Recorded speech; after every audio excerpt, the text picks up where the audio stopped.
Okay. Hi, Okay. Mary. Have a good day.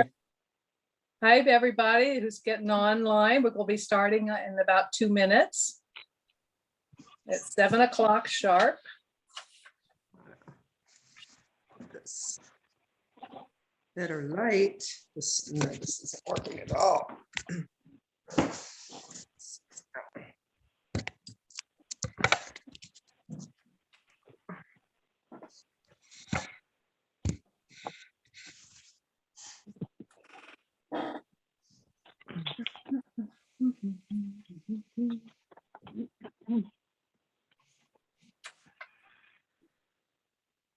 So,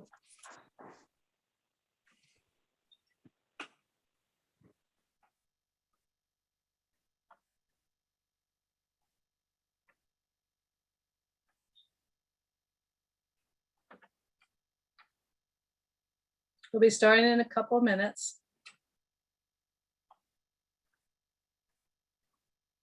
If you hear the rain, you may hear rain. I have a glass roof above me, so it kind of is raining on the roof. But I can't hear it. you can't hear the rain? No. So I guess that's a good thing, right? Yeah, Oh wow. Oh, that's that's true. lovely. and see behind me, everyone's asked whether or not this is a green screen, but it's not. It's a mural Mhm. I have on my wall. Mhm. And then I Mhm. have all my plants with it that goes all the way around and, goes all the way up and over, and it's kind of nice. So my plants, Yeah, beautiful. yeah, the plants love it. It faces south. So all year long, I get nice sunshine in here. All right, it's 7 o'clock, so I'm very punctual. We do this from 7 to 9. For anybody who's new, welcome. This is towards the end of a 6-week class program, and we've already had 4 weeks. Tonight's number 5. We're getting into UFO material. Tonight, we're really got some exciting night. We're going to be covering the secret space program. And then next week, I'm going to kind of come back to Earth, and we're going to talk about the whole, disclosure program, who's been prevalent in the disclosure programs over the years. We're going to talk some of the key players and what they had to share, and the books and information. I go to all the UFO conferences. Well, not all of them. I've gone to many conferences over the 20 years, 20, 30 years. So a lot of material that we'll discuss next week. But we're going off-world today, way off-world. And I think you'll really enjoy it. I'll come back to this in a minute. But first of all, I want to mention that this past Wednesday, we had a class and it was a conspiracy class. On a Wednesday night, I had jumped over one night, and last Wednesday was supposed to be a free night, no class, but I wasn't going to go anywhere during spring break. So I thought, well, why waste the time? Does anybody want to talk about conspiracies? And all of you said, yeah. So we all got online last Wednesday for 2.5 hours, and it was fantastic. Wasn't it great? We had a great time sharing information. We went over tons of conspiracies. We actually covered the JFK assassination. We talked about JFK Jr.'s plane crash, Princess Diana, false flag events like 9/11, the Oklahoma bombing, the Vegas shooting, even Sandy Hook. And I was very impressed. All of you were very knowledgeable about this information, and it was fantastic to listen to your input. And it was wonderful just sharing and feeling you're among like-minded people, to have all of you basically, of course, I didn't talk to every single one of you that was online. We had 20 some people online that, you're all on board with this mainstream news trying to convince us of this happened or that happened is bogus, it's false, and everyone's starting to think for themselves. So because that was so successful, all of you kind of said, let's do it again. So we are going to do it again. We may do it several times again. So put on your calendars for May 12th. Mike says that he will open up this same venue for 7 o'clock to 9 o'clock on May 12th, because that's after my classes end for this class. And we're going to discuss some other conspiracy theories. We didn't get into the Boston Marathon. We wanted to talk about chemtrails, big pharma, AI, transhumanism, the digital currency, the bitcoins. We want COVID, the vaccines, underground tunnels, what's going on under there, the Hollywood, satanic, adrenochrome. There's just so much to cover. And some of you wanted to, you suggested some other things. So we've got a lot to cover. And we usually pick only 6 or 7 topics. We're not going to solve anything, but we want to share and talk. And I read this, I read that, I saw this, I saw that. No one's an expert. What it is just kind of fun to share information and feel more comfortable that your feelings on this material is probably true. So like I said, put that on your calendar. I hope we can get the same login. So, if not, I'll let you know next week or the week after. And you can always go to Connecticut MUFON. It's MUFONCT.com.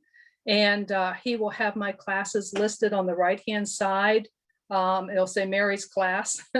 And, he'll have the login information there. So you can always make sure you get the right one there. Oh, I want to talk about the moon too. Don't you want to talk about the moon? Yeah, so there's a lot of material. All right, I'm going to warn you, let's see, just kind of say, this presentation I'm giving tonight is called the Secret Space Program. And it's a program that I gave years ago. Let me just do this for a second. Actually, last year in February, I gave this presentation to the MUFON organization. We had 90-some people there that day. It was exciting. And it was a PowerPoint presentation. And it goes through a lot of information. So unfortunately, I'm going to ask you to turn off your mics and let me just go through this stuff, because there's so much material and it takes a good hour or so for me to get through it all, that I don't want to pause or interrupt for questions. So if you have any questions, just jot them down. And at the end, we can, you can ask the questions, but we're going to be going over a lot of material. And all of this is quite involved. It's quite surprising. It's shocking. It's it's mind-blowing. But I get the information from many different sources.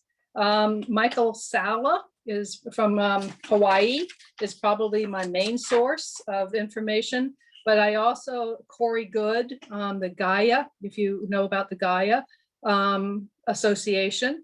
And Simon Parks is amazing. Jason Rice, Tony Rodriguez, Emery Smith, William Tompkins, Randy Kramer, all of these people, Mark Phillips, they've all been in the secret space program and they're coming out as whistleblowers.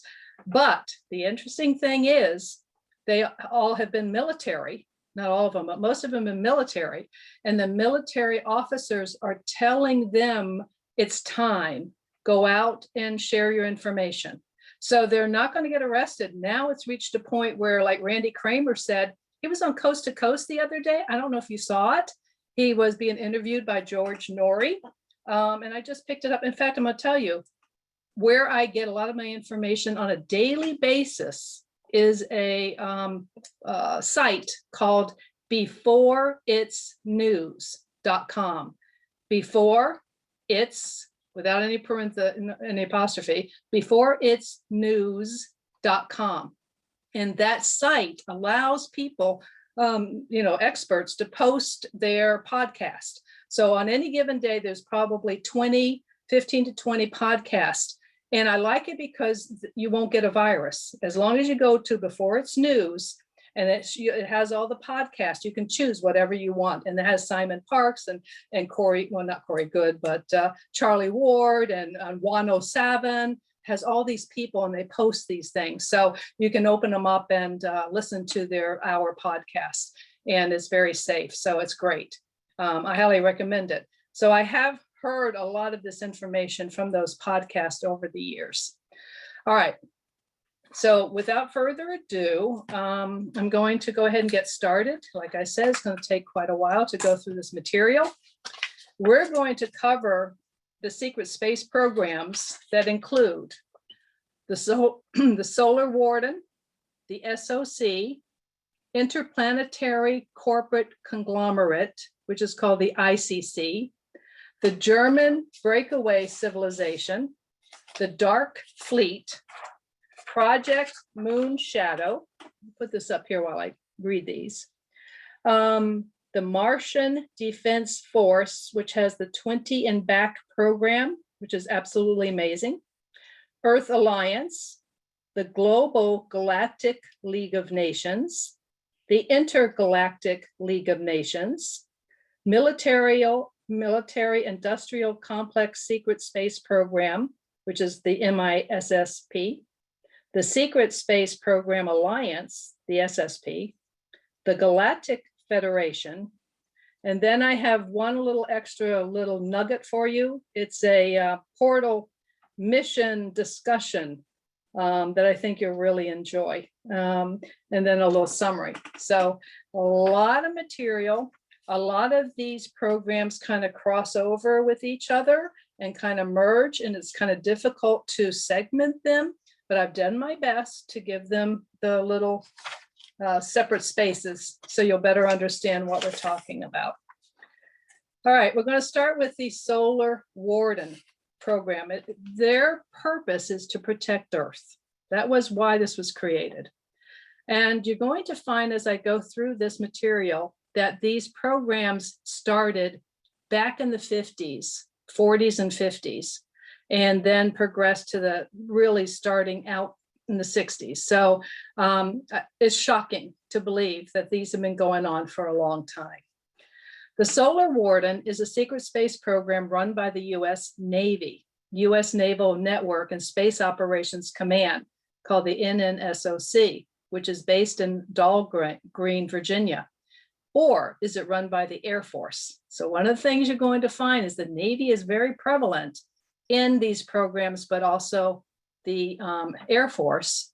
But you're going to find that most of the programs are not run by our military. That's the scary part of all this.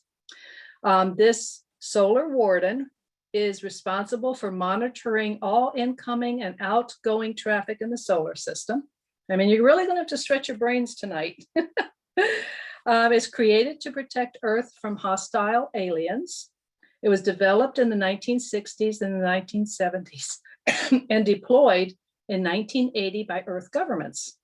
One of the earliest space programs, and they might have, of course, this was back a little bit, but they had 8 enormous motherships and approximately 40 smaller vessels in the program, and around 25 non-terrestrial officers on their books. Now, years ago, there was a fellow, I can't think of his name, that did a hacking. He hacked into our government programs, and he came and saw a list of these non-terrestrial officers, and he published it. He sent it out to everybody.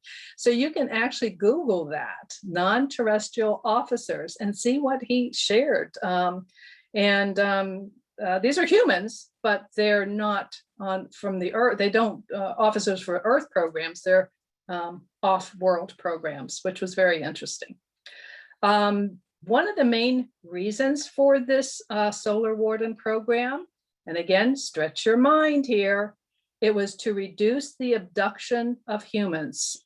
Now, Eisenhower's 1950s agreement was with the Greys, and he agreed, and you can look this up, the Eisenhower agreement, that the Greys could abduct humans, because they said, all we want to do is kind of monitor, see how, whether, Earth is making them sick, what's their environment doing to them, just kind of check in and see what's going on with your humans. And we'll give you some super space program information if you let us do this. So Eisenhower goes, well, it sounds like a win, but the rules are you can't harm these people, and they have to be put back wherever you took them. You got to put them back. And I've been over the years, and we'll talk about these next week, about the abductees.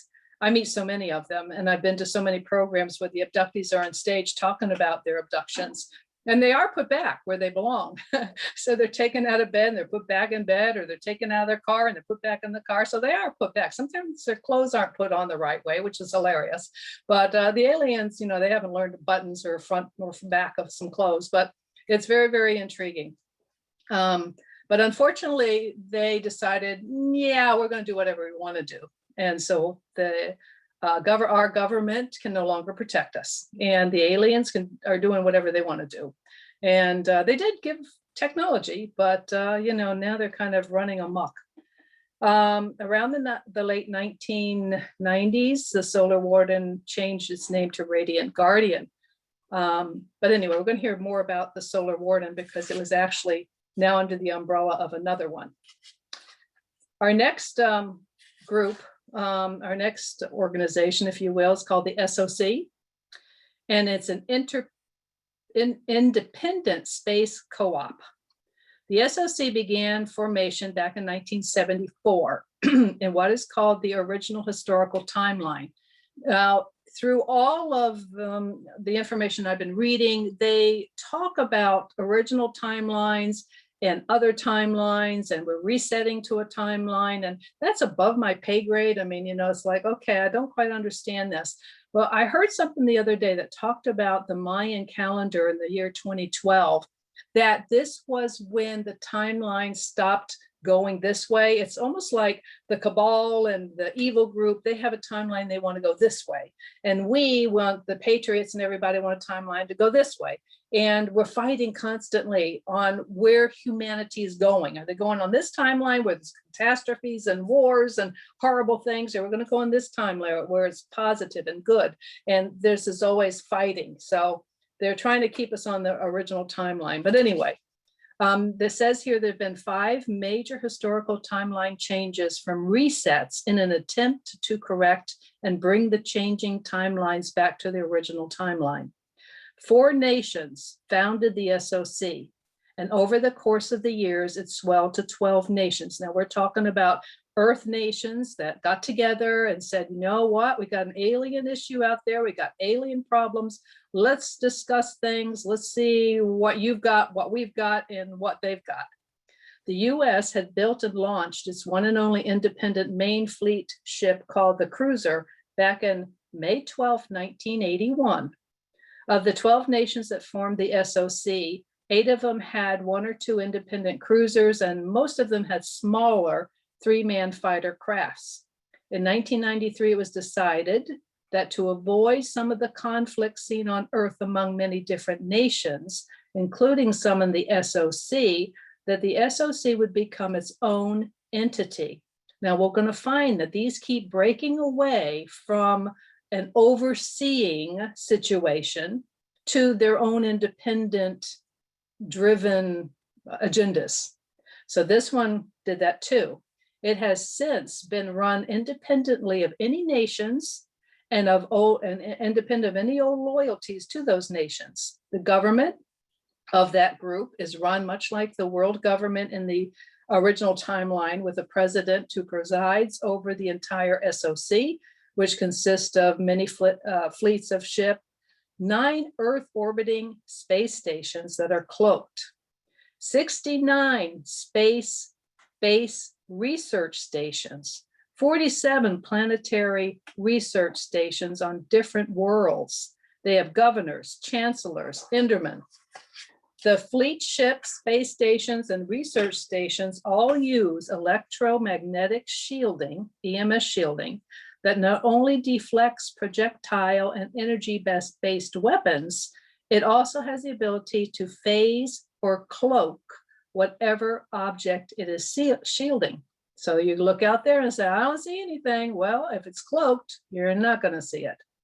The basic theory and production of the EMS is the direct result of many scientists throughout history that were able to discover and prove the theoretical formulas behind electromagnetic, gravity, and folding of space. All right, so that's that group. The next group, Interplanetary Corporate Conglomerate, which is the ICC, is the most scary group of all. Their objective is trade. The conglomerate of corporations from all over the world that build aerospace technologies, primarily military defense contractors, got together and with the objective of trading. They are focused mainly on development and acquisition of technology by any means, using a barter system and leaving nothing off the table that they are willing to trade, including human trafficking and trading. Now, we have our own human trafficking problems here on Earth, but now we have to deal with it out there. But I want to just interject one comment here. Believe it or not, humans, human scientists, human mechanics, human engineers, even human health individuals are wanted by many alien forces out there because most of the aliens have a hive mind control. They are kind of sequestered in their endeavors in a box, and they don't have individual will or character or decision-making or progressive thinking. So when they show humans a little something, okay, oh, by the way, this is my cell phone. They show the human something, the human will look at it and go, okay, well, what if we did this with it? What if we turned it upside down? What if we did it this? What if we added this? I mean, immediately humans think, what can I do from here on out? Where they just have something and they use it and they use it and they use it. So humans are a tremendous asset in ways that we don't even understand. And it's only because of our free will, our own creative minds. So that is also something that they want, and that's traded, and it's not just what we think of as a human trafficking, trading. This ICC is extremely powerful. They're very classified, and they always have the latest technology and toys at their disposal, which they hoard. When I hear these guys that I mentioned before at the speech talking about what they see, the technology that we have out there, it's just shocking. It's shocking. And it makes me angry because they have this technology out there, like med beds. I mean, these are amazing. And we're getting them, by the way, soon. And I'll talk about them later. But we have technology that could help humans today. What they have out there could clean our water, feed every human being. There should be nobody going to bed hungry, nobody going to bed cold, and no sickness, no illness, no nothing, you know. But anyway, they hoard that. Now, they also recruit new talent by giving false promises of utopian-like living conditions and make people feel very special. You want to go out in space? Hey, listen, we got a deal for you. They're told that they will be helping to save the human race. And if they join, they can bring their families and they move to a colony on Mars or elsewhere. But per Randy Kramer and other people, when you get there, you're put in an 8x10 room, you're given your assignments, and in essence, you become slave labor and prisoners of this system. I mean, what are you going to do? How do you leave Mars? I mean, you're like there. So if anyone asks you, do you want to go somewhere? Tell them, no, don't volunteer.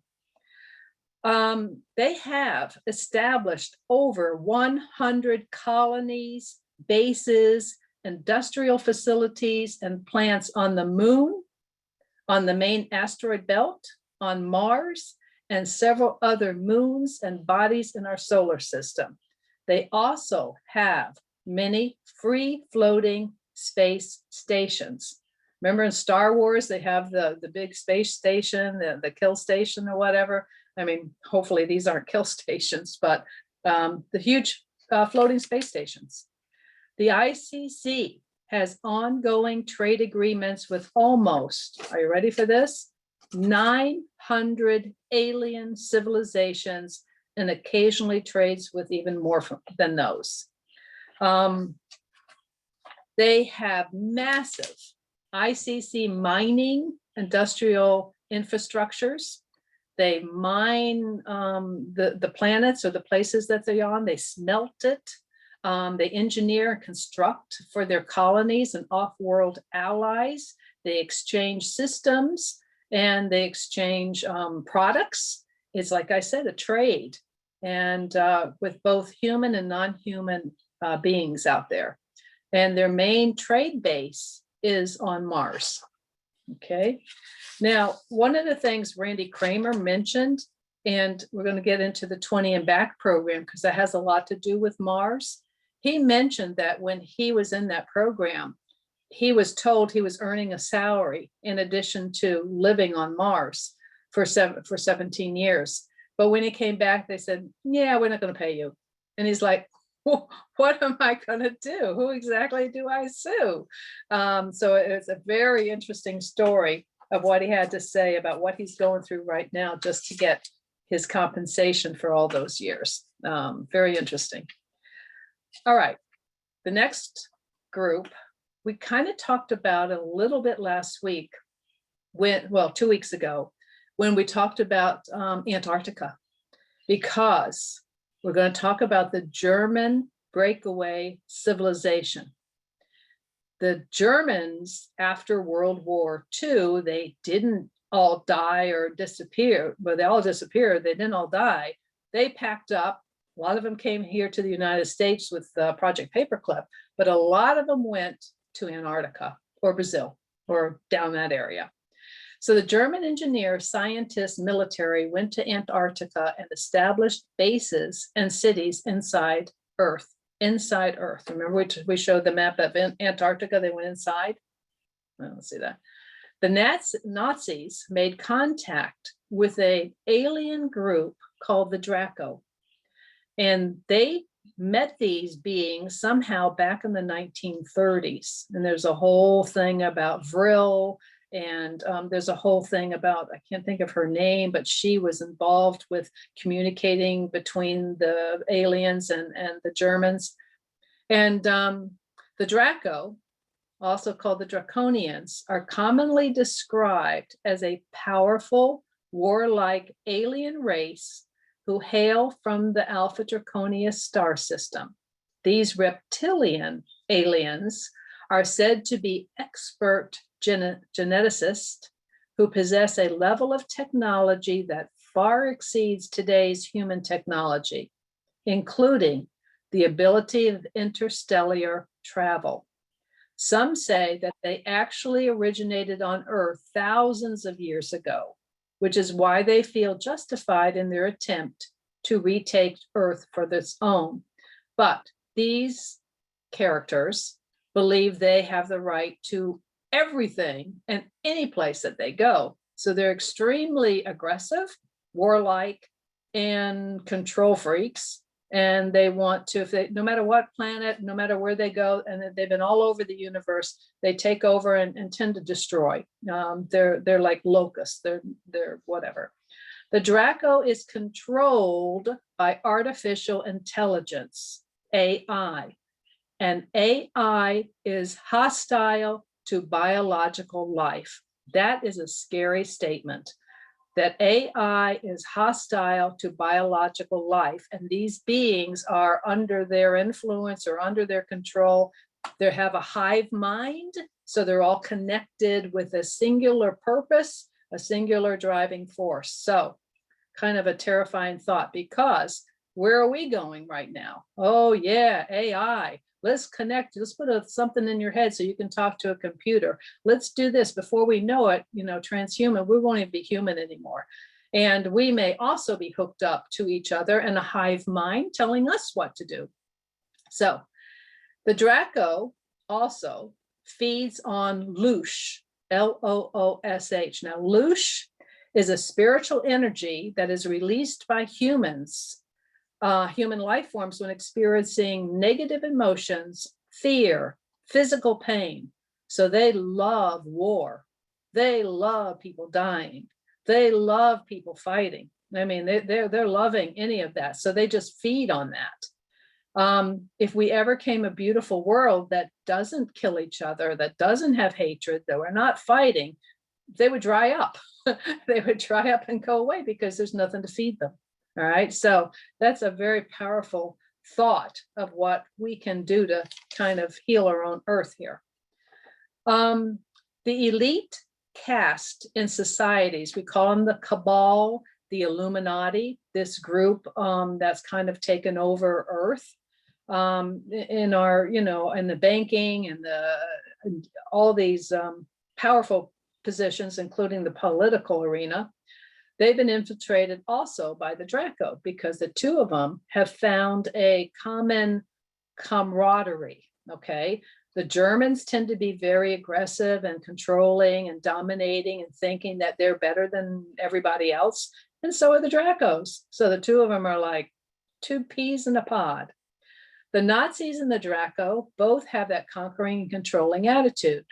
Now, the Germans established a strong UFO fleet, and they fly off-world to support and protect Draco establishments throughout space, because the Dracos help them develop all their space programs and their spaceships.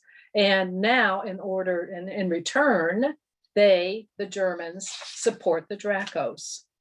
Now, this looming threat of the Mars German breakaway civilization and their alliance to this draconian group sent shockwaves of urgency throughout the secret governments here on the rest of the earth. They're like, oh boy, we've got two very aggressive groups that have hooked up, and there's nothing they won't do to gain control of everything. So what are we, as the rest of the Earth Alliance, what do we do? Let's talk, let's discuss. We have to protect ourselves from this group. So a massive clandestine buildup of advanced technology began giving terrestrial-based governments, us governments, a leg up in the secret space program. But in order to secure such encroachments into the cosmos, new deals were made with the Mars German people and the Draco. So now it's saying that our governments, in order to get information, said, okay, I tell you what, let's make a deal. Let's make a deal. We'll do this for you if you give us a little something. So when the Cabal first established a base on the moon as part of their SSP, Secret Space Program, they took over the Antarctic Mars Germans lease, which is kind of interesting. So the Germans were already established on the moon. Our Cabal Illuminati group somehow have been getting up there, and they're like, okay, we want some property up here. Okay, what can we get? Where's our niche on the moon? Where can we? It's on the other side of the moon, which I think you all know that the moon always faces, one side always faces Earth. It never turns. It's always facing Earth. So there's always a dark side. One of the conditions for that lease transfer was the Cabal had to provide 24,000 troops to the Germans, the IDARF, which is called the Interplanetary Defense and Reaction Force, IDARF, I-D-A-R-F. So in order for the Cabal and the Illuminati to get a hold of there, they said, okay, you got to give us 24,000 troops. Well, do you think the Cabal grabbed their sons and daughters and family members and sent them over there? No, they went around and grabbed, other soldiers and people that had no idea what they were doing. And they said, hey, we'll send you. So they sent them. Okay. However, there is a continuing conflict between the Mars Germans, who is an aggressive group, and our Cabal, the Illuminati. They don't get along too well, and I can see why. They're both an aggressive, controlling group. All right, the next group is called the Dark Fleet, which is very similar. It's just kind of another term for the Nazi German secret space program. it's almost the same thing, but it's a little different. It's got more scientists involved here. The Dark Fleet is the German secret space program that works entirely alongside the Draco Federation Alliance. The primary objectives are to help squash rebellions on Draco-controlled worlds. Like I said, the Dracos aren't only just interested in Earth. They're everywhere they go. They want to control and take over. No matter what's on that poor little planet, they're like, okay, we're stronger, we're smarter, we're more aggressive, move aside, we're taking over. And they want to help conquer new worlds for the Draco. So they're out there still looking for other worlds and other places. And I have to laugh because the fellow in the wheelchair, I forget his name, he said, you guys, you're sending out things out into the world. We here on Earth are sending out messages. Hello, anybody out there? Anybody out there? And he's like saying, maybe you really don't want to do that because you're getting attention and you may not want to be seen. You may not want these other beings to know you're here because, they may not be nice. And unfortunately, that's what happened in the 50s when we dropped the Hiroshima bomb and the Nagasaki bombs. That reverberated not only all around Earth, but it went all the way out there. And you're flying around, this little aliens flying around the space, and all you go, whoa, what was that over there? Let's go take a look. There was something that just happened over there, and none of those had ever known Earth existed. But because we blew this huge thing through the atmosphere, through the planes and planes of existence, through the all over the place, we got a lot of attention. And that's what brought a lot of the aliens here to Earth during the 50s and the 60s, is because of that. We announced we're here. They originated out of the hidden Antarctica bases. They have alliance with the Dracos. The Dark Fleet headquarters is located on the 10 o'clock position of the back of the moon. The base was constructed in 1960s to 1970s. They have many laboratories where genetic experiments are performed. And if you remember, the Germans love those types of experiments. They did it in the war. And they have one section that actually deals in the human slave trade. Germans man a dark fleet for the Draco to protect the worlds the Draco has all over. And the US and Americans have also been involved in this program. A few whistleblowers have come forward to share their stories. Tony Rodriguez is amazing stories. Tony Rodriguez and then Penny Bradley, both of them were off planet in control of them and for many, many years, and they came back. And see, none of these people really remember. They are mind wiped of all their memories. And what happens is little things will give them a key or something will snap and a memory will flash, and then more memories flash. Some start remembering on their own, but many of them have actually gone to hypnosis specialist and been hypnotized to get back some of their information. And even then it's blocked. And with MK Ultra mind control, you don't know even what they're remembering, because that could be a hidden memory that was manufactured also. So it gets very complicated. But when you start getting repetitive stories, it kind of paints a picture. And that's why I do support that this is happening. I don't know to every level, but I do believe we've been off world for a long time. The next group is kind of interesting. It's called Project Moon Shadow. It's my lab training genetically augmented super soldiers. I mean, we're seeing this on TV all the time. Super soldiers, super people that have super abilities. Well, there's a real program. It's called Project Moon Shadow. Now, the military has abductions to obtain and train assets, usually children, for the secret space programs.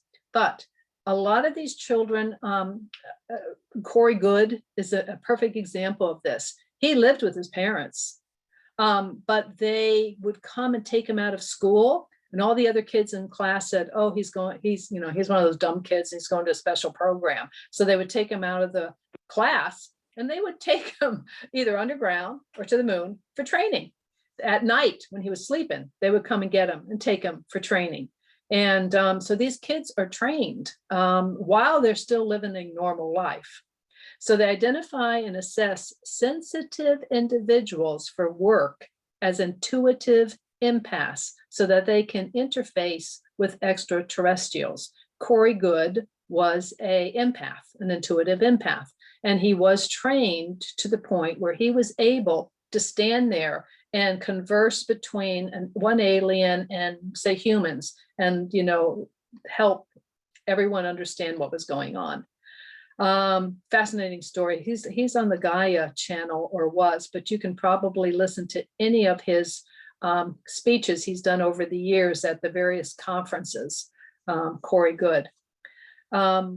So Project Moonshadow also develops genetically engineered embryos that they extract from willing or unwitting female host. So they actually work on the embryos right from the get-go.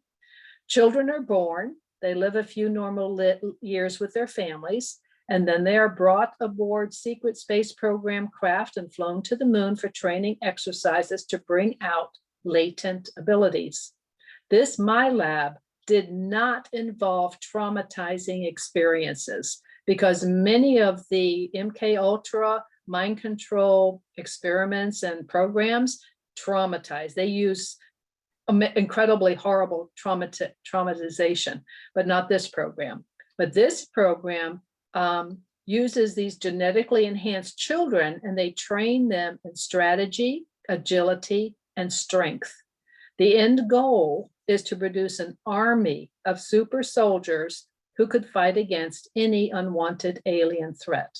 I mean, this is mind-boggling. And this has been going on for 10, 20, 30, 40 years. It's not new. Okay. The next group we're going to talk about is the Martian Defense Force. Martian Defense Force. Now, what they are there is to protect Mars installations. And this is one of the main 20 and back programs. 20 means 20 years. You go 20 years and serve, and you come back, and they actually put you back to where you were before. Amazing story. We'll get into that in just a few minutes. Now, the Martian Defense Force is a joint operation created by a number of different Earth governments to guard 5 expanding colonies on Mars. There's more colonies now, but when I got this information, there were 5. They defend these bases from indigenous Martians and other extraterrestrial species. Randy Kramer was on this program. He was on Mars, and he talked about the various indigenous species. One was an insectoid species, and the other was a reptilian species. And he was saying how they fight all the time. I mean, it is violent fights. They try to live peacefully, but there's different tribes of these aliens all around Mars. There's a deep underground civilizations. Mars is very busy. Mars is very busy. So he said that for this program, a soldier is selected to serve 20-year term of service. The 20 and back program is when the soldier serves their 20 years, then are brought back to the point in time when they agreed to serve. Their age regressed back, or time traveled back to that age. Randy Kramer mentioned it was more like taking them back and putting them back in a timeline, which was mind-boggling.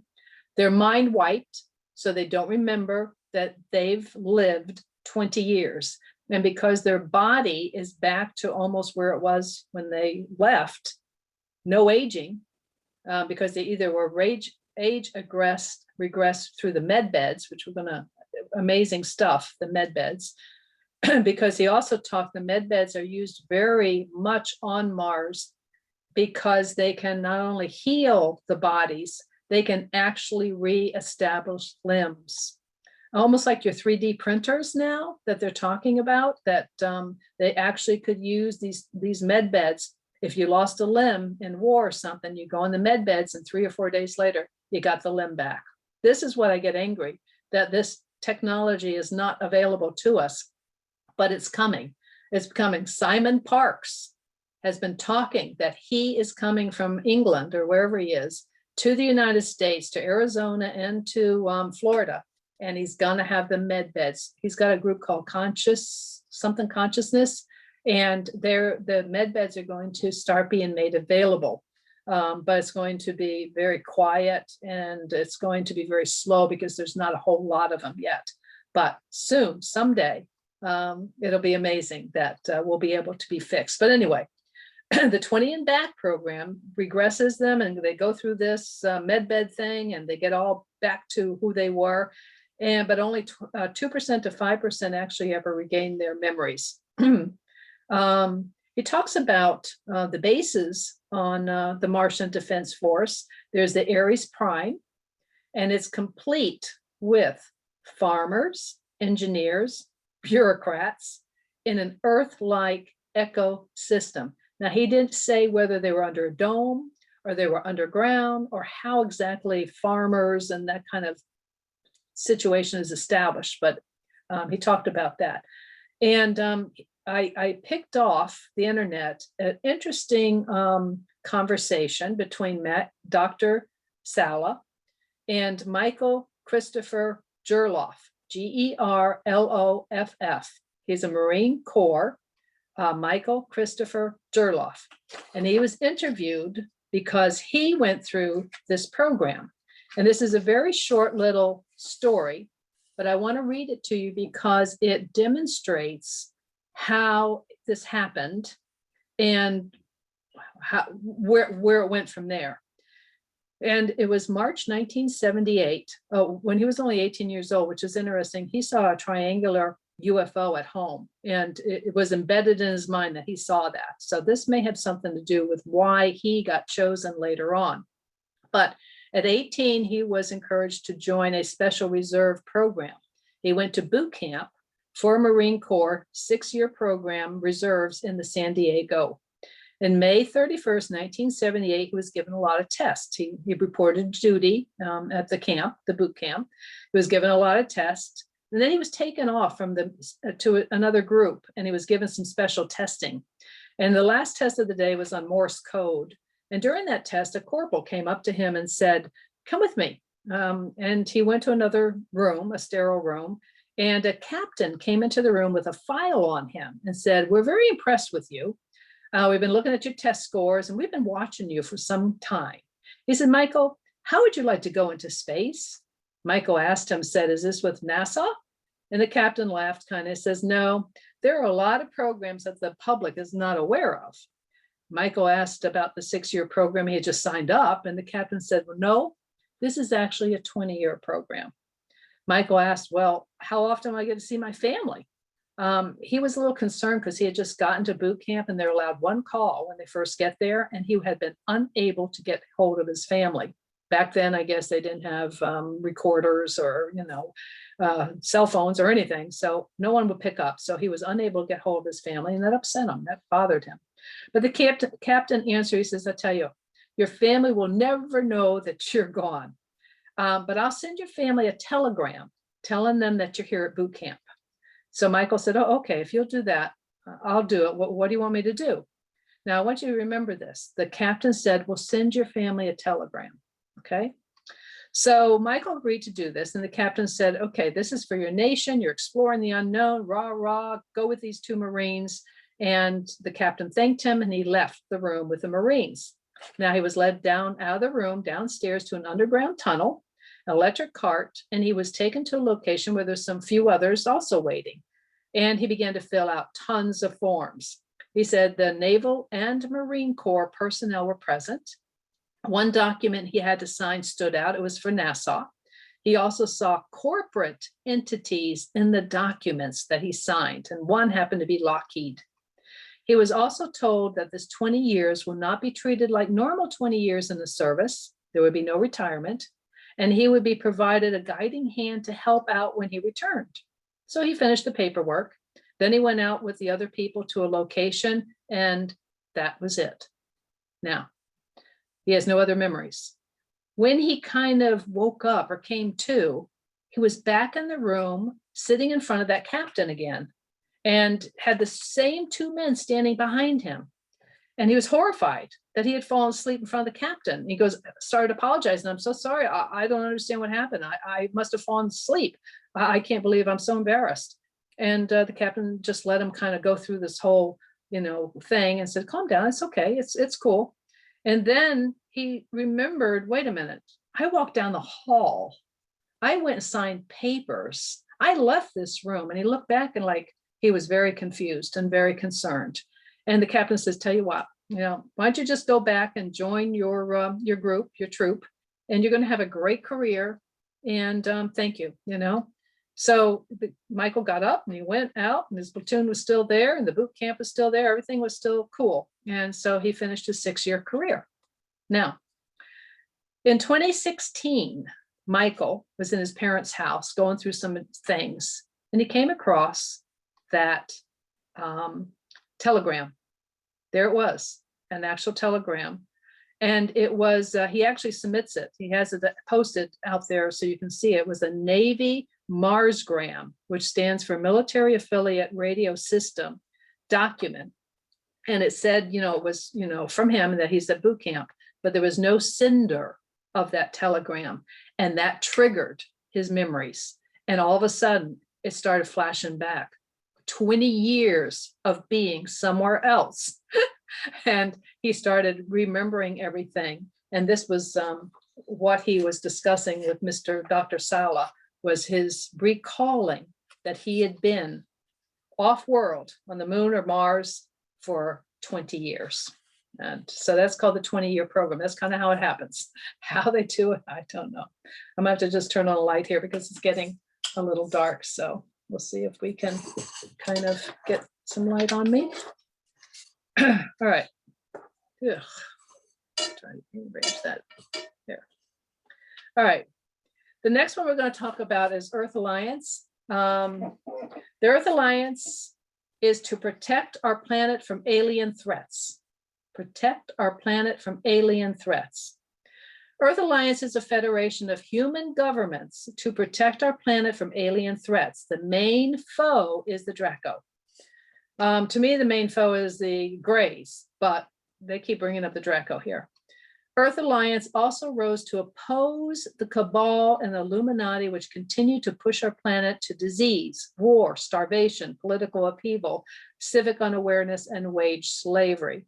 So you almost kind of think of this Earth Alliance as patriots. Let's think of them as the patriots that want our freedom. They want people to have free will. They want Earth to continue to be a beautiful place for humans. So they're fighting the Cabal too. The Cabal, which is interesting, it suggests that it's been controlled by the Draco for centuries, and they are connected to occult practices and devil worship. And if any of you have been doing research, you know that this is coming out like crazy.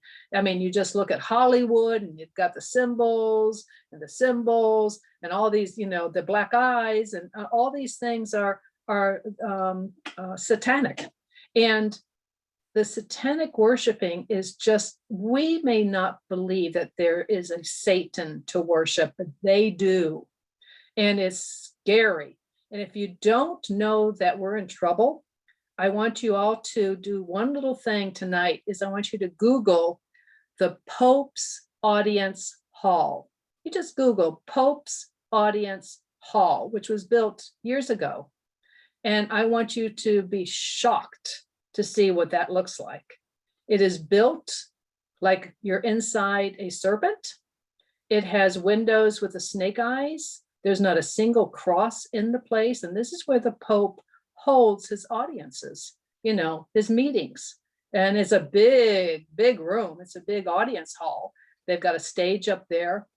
And there's not a single cross in the whole room. There's snake teeth coming down. There's a tongue coming down as the red aisle. I mean, seriously, you don't even have to try to see this. Like if you look at a cloud, you try to see it. No, this jumps out at you and you're like, how can this be of a religious nature?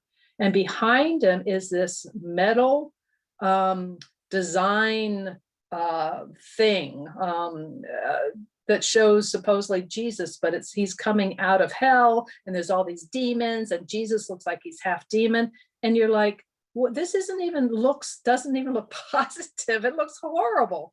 And yet this is the Pope's audience hall. So take a look at that, people, if you don't think that there's something going on. So the cabal has been controlled by the devil worship. Earth Alliance is in, and the devil worship's very, very important in the program of the child trafficking. If you don't know about the child trafficking, then you better figure it out, and you better learn about the adrenochrome and the use of what they're doing, because thousands of children are going missing every year. And like, where are they going? But anyway. All right, back to the Earth Alliance is intent on flushing out these groups and to save the planet from destruction. They began in earnest in 2017 to root out and destroy this negative influence. USMC troops flooded into underground bases to eliminate Draco operatives, and a secret military tribunal was established, and there's sealed indictments, and there's all kinds of exciting things. In fact, a lot of the deep tunnels are being blown up right now. I don't know if you've ever heard, there's some people out there that are showing the various earthquakes, but they're all 5 or 10 miles deep or whatever. And so they're too shallow for a real earthquake, and they're all over the world. In fact, they were jokingly saying they're going to flood what's under Washington, D.C., all those tunnels. And if lately, I don't know if you've seen it, but there's flooding all over Washington, D.C. They're going to put the Potomac through it. But anyway, that's another story for the conspiracy theories, although this is conspiracy enough, isn't it?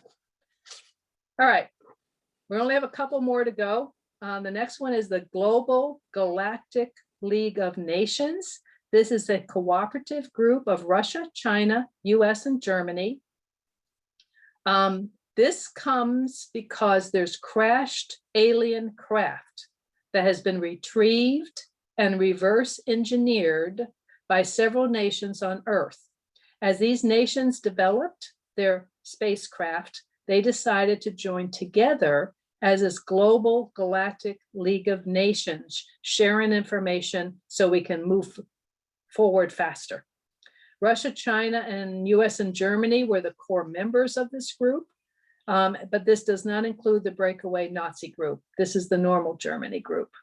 Other nations were given token membership to keep them quiet about UFOs.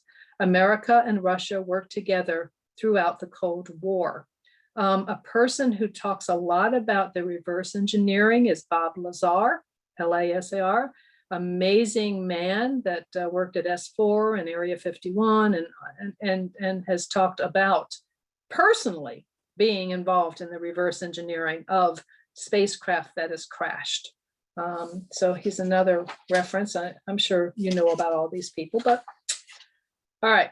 Then we have the Intergalactic League of Nations, the IGLL, which is very similar to that, but what we did is opened it up to other countries, okay? So you have the core group, and then you have one that's larger. The Intergalactic League of Nations was created to placate other earthbound nations and maintain secrecy for the burgeoning space programs. All of the European countries, some of the African countries, India, Latino countries, they're all involved. Estonia, Ukraine, Greece, all of them. The IGLN was formed as a type of carrot for the UN nations to keep them quiet and make them feel involved in protecting the planet. The ICC provided them with bases and technology, but for the security reasons, these are entirely outside the solar system. The larger nations, US and the Soviet Union, made agreements with the smaller nations to allow their teams to US and Russia and all these to retrieve crashed UFOs on their soil. So if a UFO crashes in Africa or some of these other smaller countries, they're to call US or USR or whatever, and we have special groups that go in, swoop in, and grab these craft to keep curiosity to a minimum. The IGLN is a cover to hide the ICC and Solar Warden programs, which is kind of interesting. Most of the moon-based personnel were scientists and engineers who were working on advanced technologies that had been supplied to them by the ICC. They were developing these technologies for defending the Earth from a possible alien invasion. The personnel wear jumpsuits, very similar to the ones that are featured on Stargate Atlantis show. They wear nation flag patches on their left shoulder and program patches on their right shoulder. Okay, that's the Intergalactic League of Nations for all of the world. All right, now we have an interesting group called the Military Industrial Complex Secret Space Program. The initials are MICSSP, and their job is to release UFO alien information to the public. This is about releasing the information to the public. The Earth Alliance wants full disclosure.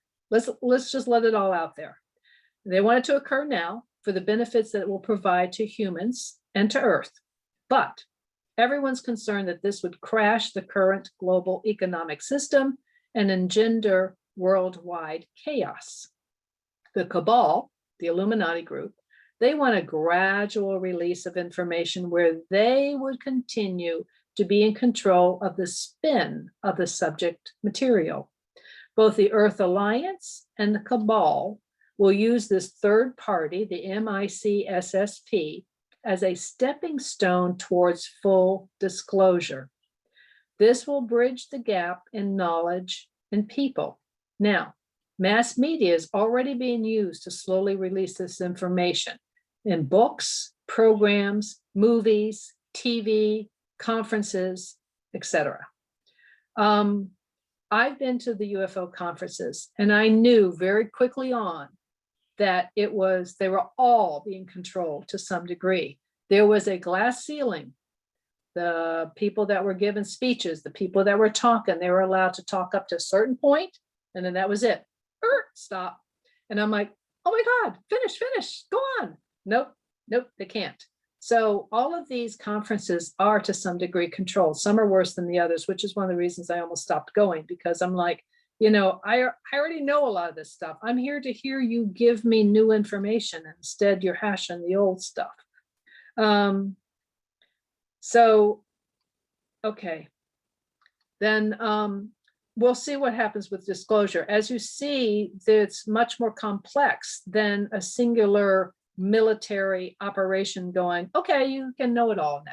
You got all these other groups that are involved, and they may not want to share. I mean, the ICC, they definitely don't want to share their information. So disclosure is not easy. It's going to take a lot to get different groups to share and disclose. And already, I think you've seen amazing disclosure over the past couple of years.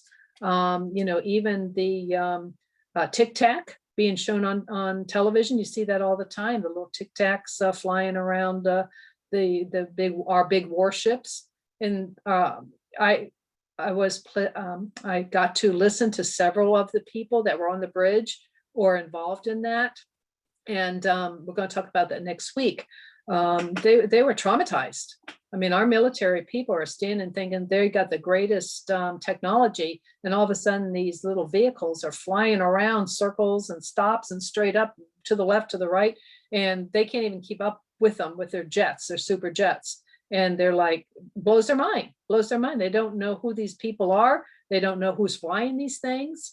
And they're obviously a risk to us. If they can do that and we can't even keep up with them, then their technology is far, far more than us. And they could destroy us if they wanted to. So it is a real critical situation that needs to be, addressed. So one more here that we have is called the Secret Space Program Alliance, the SSP. And this is kind of an umbrella for a lot of them. This is called the Big Daddy of all the secret space programs, the SSP, and the one that is intent on saving mankind. It is the top of the totem pole in the secret space program hierarchy. This is like Earth Alliance, but exists totally in outer space and has direct contact with many alien species. We're friends. We got friends. The SSP has a seat at the so-called Super Federation, which is comprised of over 80 extraterrestrial species that have been conducting experiments on Earth's human, animal, and plant life. We talked a little bit about this last week or 2 weeks ago, that early history indicates that there may have been various aliens involved in tweaking or messing with our DNA and changing the human genome and all of this. So this is kind of suggesting that, well, there's 60 extraterrestrial species out there that have been messing around with, human and animal and plant life, seeing what they can do and then taking them off Earth to wherever they wanted. Let's say they found an animal that they liked and that they may have taken it to somewhere else as a seeding program for other places or back where they go. It's incredible, but okay. This organization has also had contact with the Society of Hyper Advanced Human Beings that live under Earth surface in vast climate-controlled chambers capable of supporting human life. The underground is composed of multiple groups that have branched off from the natural development of human life on Earth, and they can travel to maintain an ideal timeline. Now, we mentioned Atlantis and Lemuria, and one of the things I said was Lemurians, when they were being their country of Hawaii and California and all these places was being blown up by huge fires, the volcanoes. They went underground, and they've been living underground for a long time. In Antarctica, there's groups, not just the Germans, but other groups that have sought refuge during, let's say, the cataclysmic floods or freezing weather. They went underground and they found it advantageous and they stayed there. Under Telos, California, Mount Shasta, there's a whole civilization supposedly lives under there. So supposedly there are groups that live underground and they're part of this Galactic Federation because they're very spiritual. And that's why they don't want to be part of Earth, is because we're so warlike and we just have an attitude issue, an attitude problem. They want to help us, but they're not at the jeopardy of us attacking them. But anyway, they're part of this federation, this alliance. And I've been hearing the word alliance very much in the normal news, alternative news, of course, of that the alliance is helping the Patriot movement and the Earth movement of trying to save humanity and save the spiritual nature of humanity and save our freedom. This organization has also had contact with the society. Oh, I just read that, sorry. The underground is composed of multiple groups and they do work and care about us. The goal of this program is to reveal all of the knowledge around space to the public to save us from the aliens or anybody else who wants to take away our freedoms. They want to free our minds and thus usher in a new golden age where we can exist both here and in space with no fear.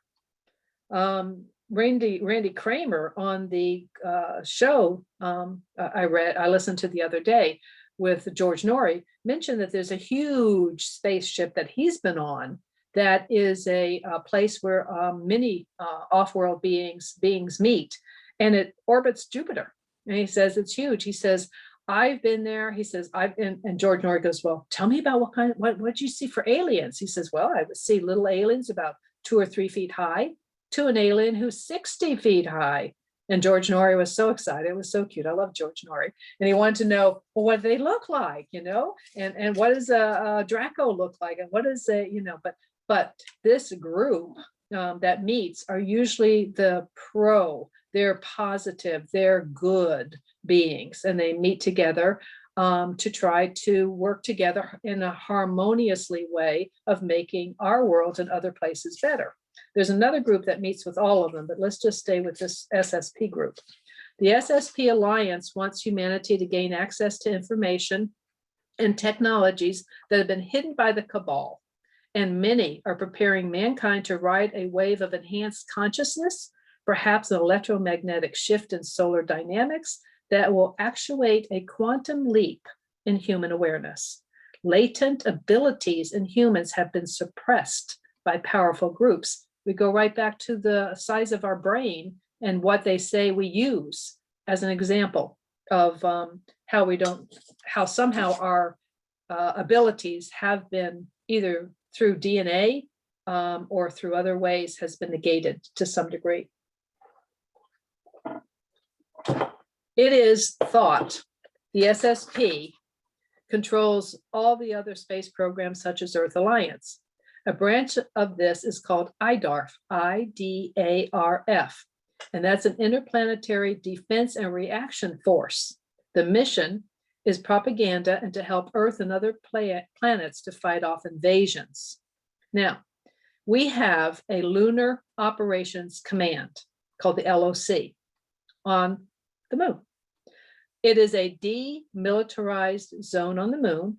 It is an area where the SSP personnel rendezvous before going further out into the solar system and beyond. It serves as a neutral zone for the various SSPs. It also acts as an air traffic control for our solar system. The LOC has 3 moon sites, the LOC Alpha, the LOC Bravo, and LOC Charlie. In the late 1930s and the 40s, the Germans constructed what became LOC Alpha, while occupying an adjacent facility which was ancient and they repressurized it. They found things, civilizations, ships on the moon that had been there for eons of time. They found one in particular, it was a huge spaceship that had been there for a long, long time.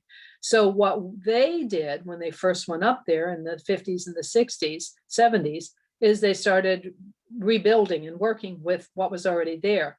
And one of the things they did, the Germans did, and this shouldn't surprise you, is they built their first building in the shape of a swastika. And it's funny because Corey Good will talk about that as he comes into the moon, the backside of the moon in one of the little shuttle, he calls it a shuttlecraft. As he comes in, he actually can see this building, and it no longer is built like a swastika, they built onto it. So, but he can see the core of that shape. So it's they have repressurized it, and it has since been expanded and no longer is that shape. The LOC Alpha structure, there is a lava tube skylight. Now, this was news to me because I have never thought that the moon had lava in it at any point in time. But if it's an old structure, and I think we need to do that as a conspiracy theory, is have a nice discussion of where did the moon come from? Was it part of Earth? Was it a flyby that got caught in the gravity? Was it something that some alien brought to kind of watch us? I mean, it's so cool to have that discussion. But they mentioned these lava tubes, and I had never thought about lava tubes on the moon. They had the craters where the LOC Alpha is. This leads into a huge lava cavern, which is part of a network of caverns connected by lava tubes. There are flight bays from top to bottom. The lower flight bay is used to fly through a lava tube to LOC Bravo. Now, LOC Alpha has at least 11 subsurface levels. There is a VIP area on the first floor. The second and third floors are the medical and surgical floors. And on one of the lower floors is actually an amphitheater. Now, air traffic control, the LOC Alpha would keep up with the traffic of all space programs, civilian, military, the intelligence satellites, NASA, secret military, other nations, all the other SSPs, and any other alien groups that were coming and going, and their assets to try to plan and schedule their locations to prevent them from being visible to each other as much as possible. Air traffic controls also keep track of ground-based astronomical observatories and their documents and controlled access times and windows of sky that they are scheduled to observe. This is why there are no real accidents when it comes to SSP vessels flying through the live video feeds of the NASA ISS. The traffic is very highly planned, controlled, or they project a mirage image into the air to screen it. All right. So we're down to the last one. And this is an amazing group. This is called the Galactic Federation. The Galactic Federation of Light of Interstellar Alliance Confederation of Planets, a sphere of being alliance. It's a group of, all right, this is a cooperative of space traveling civilizations in our Milky Way. The Federation consists of hundreds of thousands of members and was founded millions of years ago after a series of wars in the Lyra constellation. The destruction that happened on that occasion led to the survivors trying from then on to solve galactic conflicts in a peaceful, negotiated way. I listened to one speaker at a conference, Howard Beatty. Very interesting. He's got a couple of books, Talking with ETs or something. And he said the purpose of the Galactic Federation is to resolve issues of members, promote peaceful commerce within the galaxy, defend members in their galactic travels, coordinate with other governmental councils in other galaxies, and host first contact events. The Galactic Federation has an enormous fleet of spaceships at its disposal that mediate, or if need be, intervene in any place where conflicts impend. The interdimensional technologies that they can use are of such high level that we can hardly even imagine them. Their control of energy is almost perfect. So things that like dematerializing, becoming invisible, or the creation of small orbs of energy that can be released within assignment, for example, to create crop circles, is no problem at all for them. Their ships are often created of living material, and some are as large as planets and are totally self-sufficient with woods, fields, and rivers. I have heard, and I know several abductees, and Whitley Strieber had one, and I think she talked about being on board a craft, a spaceship.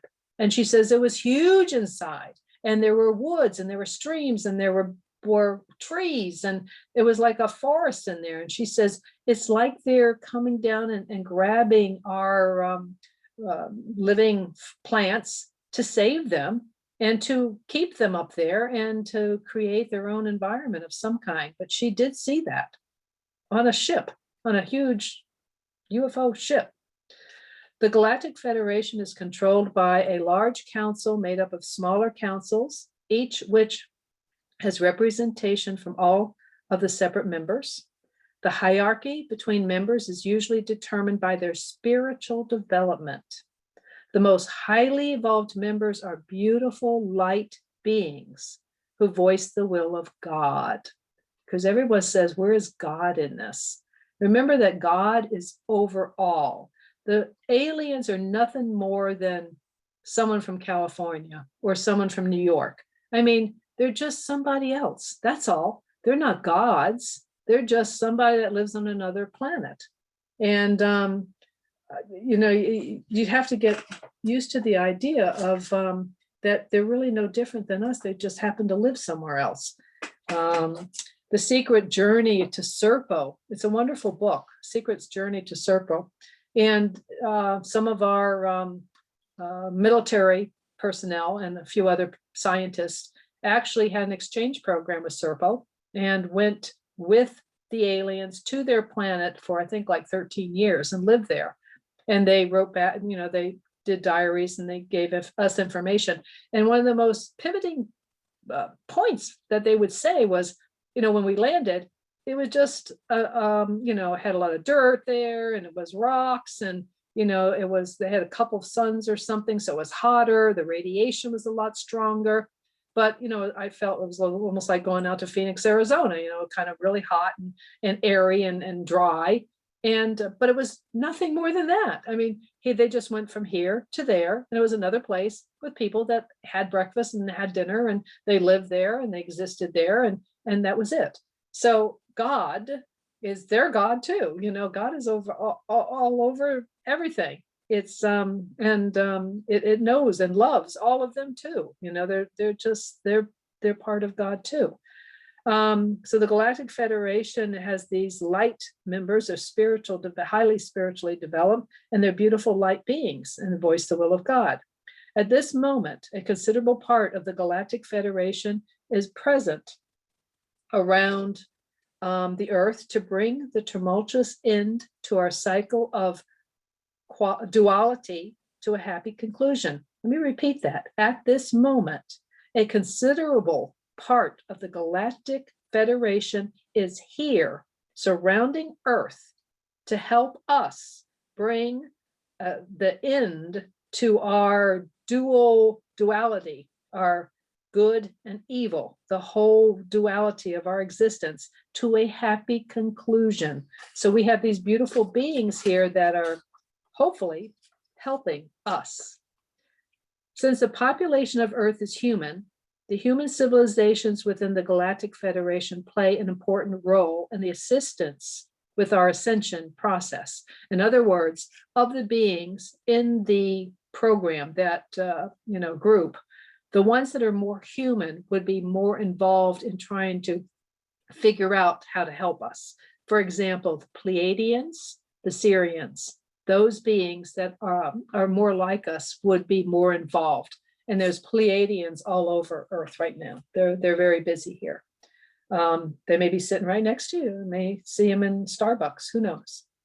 Since the population of Earth is human, the Pleiadians are here. About 40% of the Galactic Federation is human.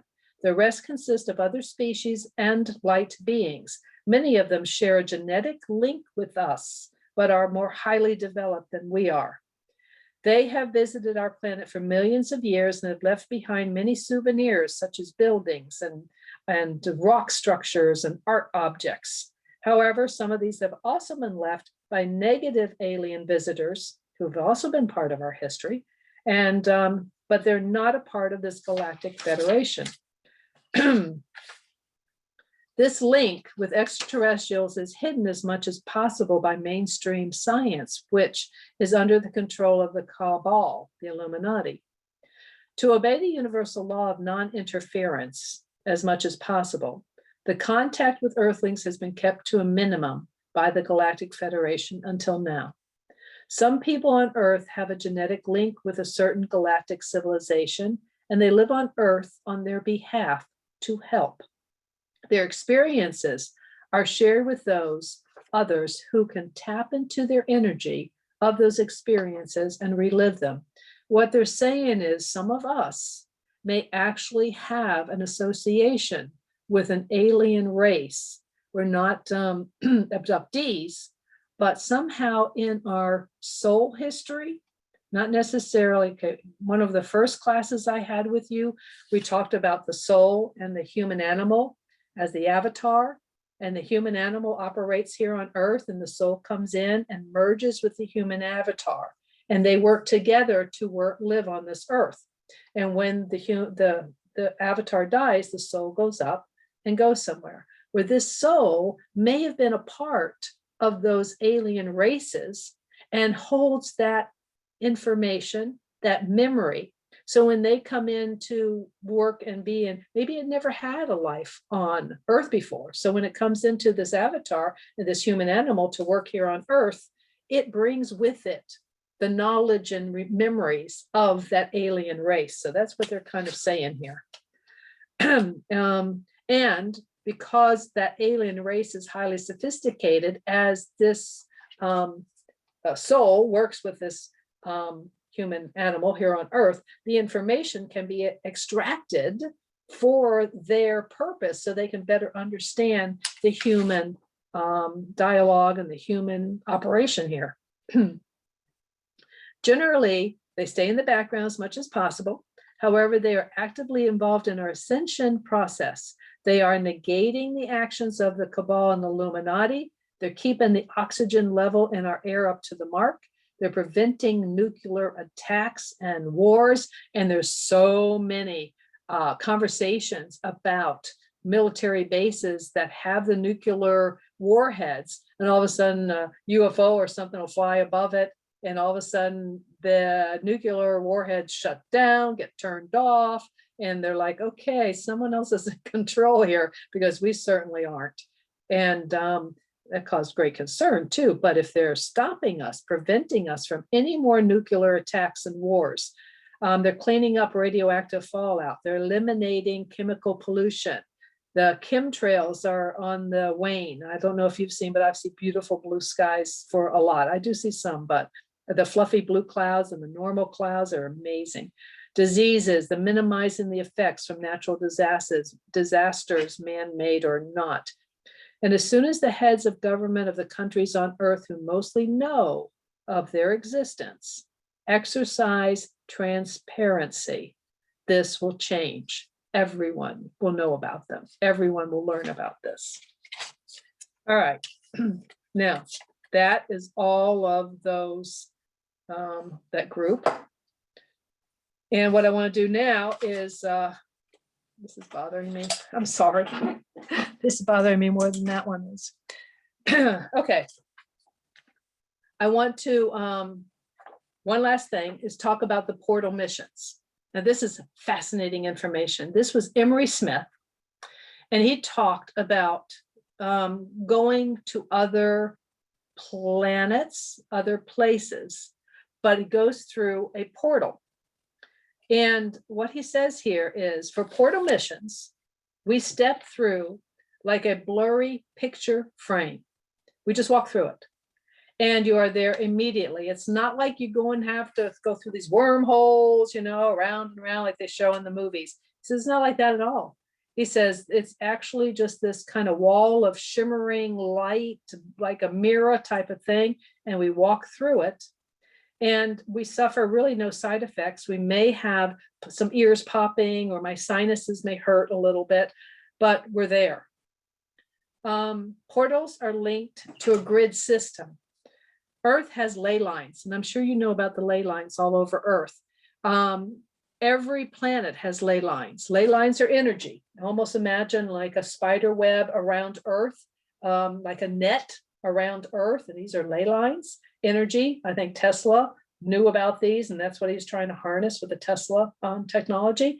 And every planet has the ley lines, and between planets have ley lines. So they use these as traveling energy conduits. And so we, the universe has ley lines, and so does each planet, and all are connected. Artificial satellites are also placed on the universal ley lines throughout space, and this is used as a way of transportation and harvesting energy, including the sun. A portal mission is usually comprised of 4 or 5 individuals. Special suits, helmets are used for these portal missions. Canines are genetically modified for this.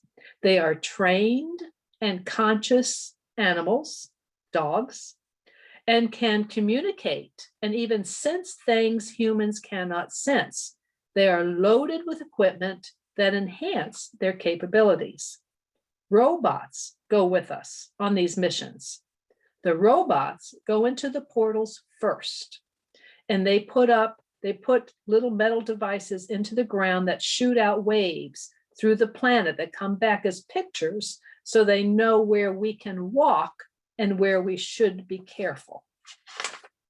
We can only go on these portal missions for 45 minutes. And we have sometimes a 2-hour gap on either side.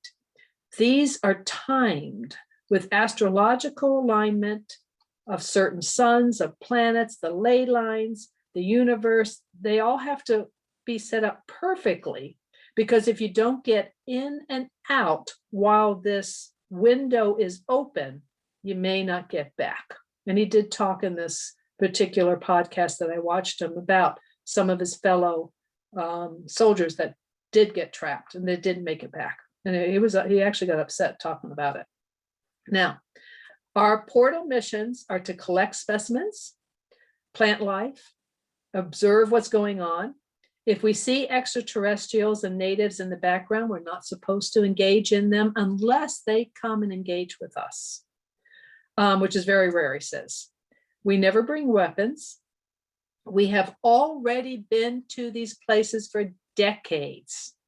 We get to preview the past journals of the people who've gone before and videos if they all have them, so we know what to expect and what is dangerous. We have special technology to scan everything before we engage with it, because many plants and animals have defense mechanisms. We bring back specimens. Example, we brought back a leaf that was bulletproof, and we reverse engineered it years and years ago, and now we have bulletproof vest. At a new site, we set up tripods. The crew stays very close to each other. We're in, full astronaut gear. Robots are constantly monitoring us, but we also can see the vital signs of each one of our members in the sides of our visors. And each of us keep tabs with each other, and we don't go far away from each other. The canines are fully equipped too, and they are there to help to protect us, and they perform that job really well. The canines also go into areas that are too dangerous for humans. Inner Earth is also a place that we are exploring. Places inside Earth have pockets of their own air and light sources and are occupied. We have a thing called a burn snake. It is one way that we explore Earth. It looks like one of those Chinese plastic snakes that we had as kids, that has a little wiggles around, and they're hard plastic.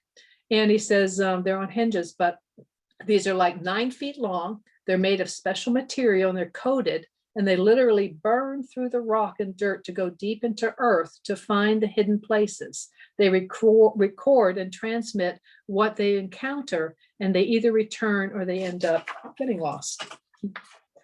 All right. That's a lot of information. And what I just want to do is kind of sum it up here. My question is how can all of this be possible? How can it possibly be true? It stretches our minds beyond our capacity to understand or to even grasp the enormity of what we're suggesting. It forces us to expand our concept of Earth and our perception of reality. It forces us to expand our concept of human civilizations and ancient history, and now suggests that we are part of an active galactic family. Forces us to entertain the thought that Earth is of interest and focus of many extraterrestrial races, some good, some bad, and they've been visiting us here on Earth since the beginning of Earth. We try to grasp what sounds like well-established, ongoing, interactive, cooperative endeavors that are not only here on Earth, but on the moon and the Mars and all these other regions in space. How many companies, how many organizations are actually out there flying around and doing whatever out there? We have to digest the suggestion that aliens want what Earth has to offer. They want our stuff. They want our scientists, our engineers, our soldiers, physical items, maybe even like a vacuum cleaner. Like, wow, what is this thing? We've never seen one of these before. To human made. They want our strength. They want our power. They want our imagination, our creativity. And they seem to have been engaged in doing so for a long time. That group of scientists and military that went to the journey to Serpo, they mentioned how everyone there, all the aliens that lived there, were like of a hive mind. They all kind of function. They never stepped out of the norm. They kind of knew their boundaries. And when they came in there, they blew them away by playing baseball. They're like, it was competitive. They never did competitive before. They never understood that. And these aliens were like, well, what is this? And they taught. They had a great time teaching them how to do these things that they had never done before. And a few of them actually stepped out of the comfort zone of being part of the core group and actually started becoming separate and an individual. They had never experienced that before. Never. That's par for the course for a lot of these alien groups. We have to reassess our knowledge of Earth's ancient history and look at the evidence from a new viewpoint. We have to evaluate who or what is in charge of our world in politics, religions, and finances. I'll repeat that again. Who or what is in charge of our political arena, of our religions, and our finances? Can we really feel comfortable and trust whoever's been doing it all this time? Maybe not. We should be excited that there are, or maybe, galactic benevolent brothers and sisters that are highly evolved, that love us, that want to see Earth accelerate into its destiny and to be a universal galactic planet partner. They want us to become so knowledgeable that we can interact with them and feel a part of the space program. I understood, and I've always understood, that Earth has been sequestered away from everybody. There has been a blanket of restriction around us for several reasons. Number one, free will. They didn't want free will to pollute the other planets because it would cause all kinds of havoc. But anyway, interesting concept. But most of all, we must realize that the universe is full of powerful, God-loving, spiritual beings of which we are a part.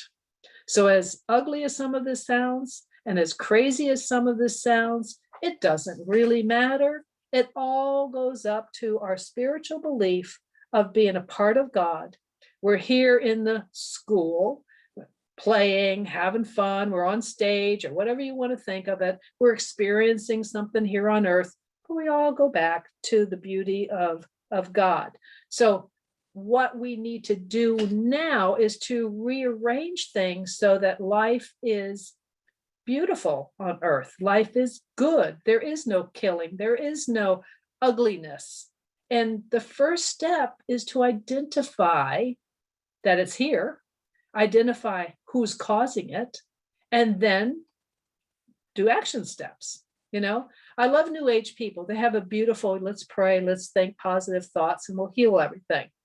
But I guess I'm a little more of the, if you're downstream and all the pollution's coming downstream and you're like, oh my God, we got to clean up the stream. In the New Age, some people say, well, let's pray about it and let's think positive and envision a clean stream. And I said, well, here's another idea. Let's go upstream and dope slap whoever's up there polluting it and tell them to stop. Isn't that kind of an idea too?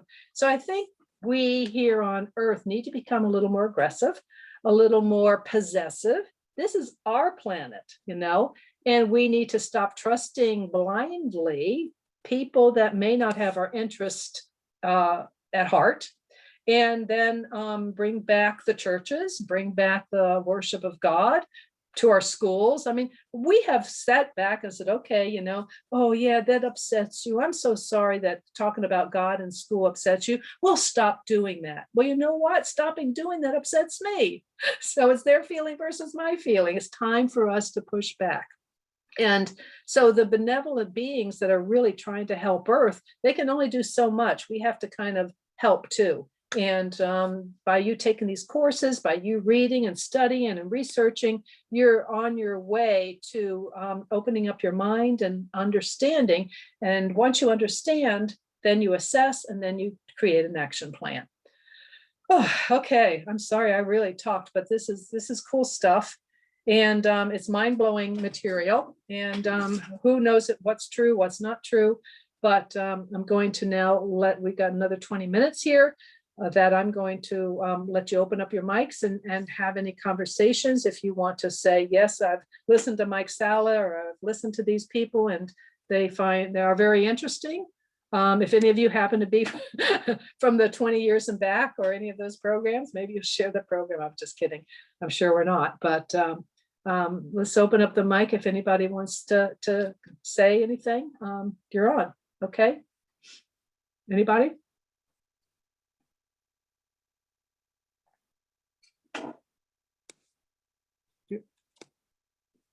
Nobody wants to say, did you all fall asleep? Is that what happened here? Are you all sleeping? It's a lot of material. I'm awake. Okay, Yeah, I'm here.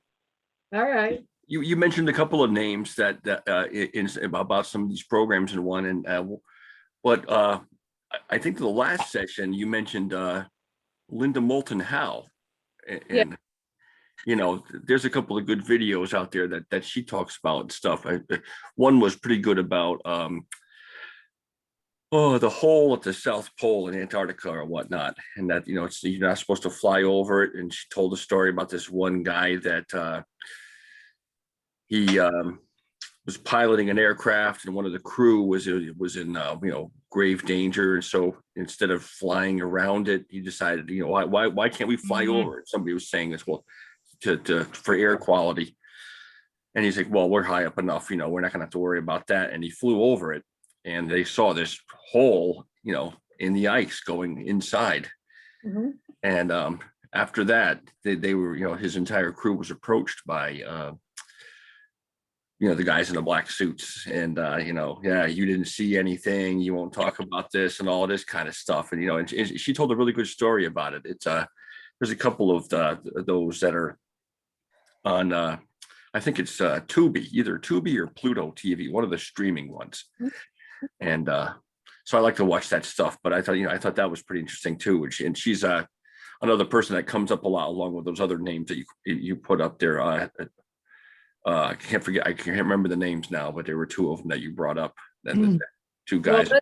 Well, Linda Moulton Howe has her own site called earthfiles.com.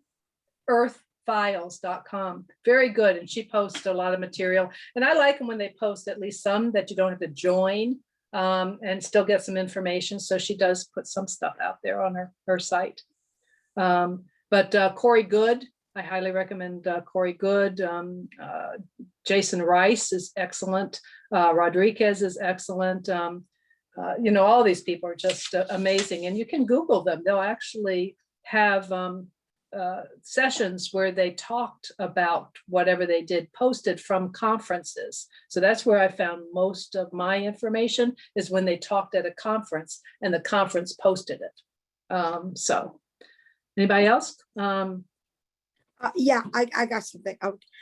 Everything you mentioned, I have learned also from listening to Coast for the last 20 plus years.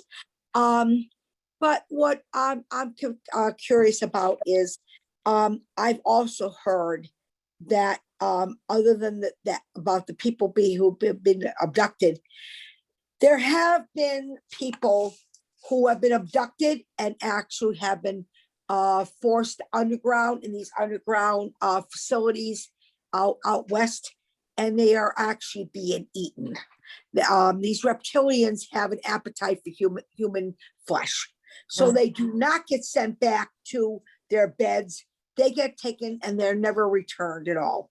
And I think that is pretty terrible. It is terrible. And there's a man, I can't think of his name, with books out called the 411 missing people from all of our parks. Yeah, I had that book too. Yeah, that guy. I can't think of his name. And he has David Paulides. Paulides, thank you. Thank you. There are thousands of people going missing, and I watch an Alaska UFO triangle, and there's thousands of people going missing in Alaska too. I mean, not just children, all kinds of people. So it's like, okay, maybe they're not all being eaten, but they may be taken for the space programs, or they may be taken underground, or who knows what's going on. It's just, it's mind-boggling. It really is. There's a few cases of missing people where search parties have heard a voice or moans or cries, but have not been able to find anyone. And it's always, my gut has always said to me that they're underground. Hmm. It's very possible. You know, that would be a good one to talk about for our conspiracy theories class group when we get there. I'll make a note to, we'll add the 411 missing people one, because that's pretty good stuff. And I think the gentleman you were talking about that hacked into the computer system and found the names of the non-terrestrial officers. Yep. I want to say that's Gary McKinnon. Yes, it is McKinnon. It is. It is. Mhm. Yeah. I wonder where he is now, because he got arrested, but they probably use him to do cool stuff now. But yes, and I think you can actually have, I've seen the list, so I don't know who posted it, but I did see the list, and it's very interesting. But the ICC, I think, concerns me the most. The fact that, I mean, we're seeing Elon Musk and what he's already accomplishing in front of us, you know, and this is what we're watching and seeing out in public. So how many other of Lockheed and all these huge companies who have been, my father worked for Martin Marietta years and years and years ago. And you know, our space program that we watch has like stopped and it didn't go anywhere, but it's hard to believe that that was it. So we can almost think that behind the scenes, the deep state, the black budget, all this has been going on for a while. But what's shocking is with their suggestion that this all started before. This was back in the 50s and the 60s that they've been going up there. So our official going to the moon, when they got up there, they're like, oh, hey, what are you guys doing here? You know, because all the others are already up there. I don't know. I haven't been to the moon, so I don't think I have. But, you know, it's mind boggling. It really is. Anybody else here? Yeah, hi, Mary. I wanted to ask, this is Tracy. I wanted to ask about, what is your perception of Stephen Greer and his, you know, he has kind of a very different paradigm. I mean, he is of the belief that advanced ET civilizations, you know, he talks about, gosh, what is it called? The Drake equation. I'm sorry, he talks about the idea that an advanced civilization, a civilization that advances beyond, you know, its planet and expands out into its solar system and then maybe controls part of its galaxy, or maybe the entire galaxy, who knows, that this would by definition have to be a positive, benevolent civilization. And he goes through various, explanations for this, but the main idea is that a negative species, let's say, okay, Draco reptilians, an aggressive, belligerent species that's seeking to dominate others would in the end destroy itself, I think would be his basic argument. They wouldn't make it past the nuclear stage, right? Because they'd be busy blowing each other up and blowing up their planet and all this crazy stuff, right? So that for a civilization to advance beyond that, they have to basically be of a positive orientation. Nope. I think that's kind of the gist of his argument, if I understand it.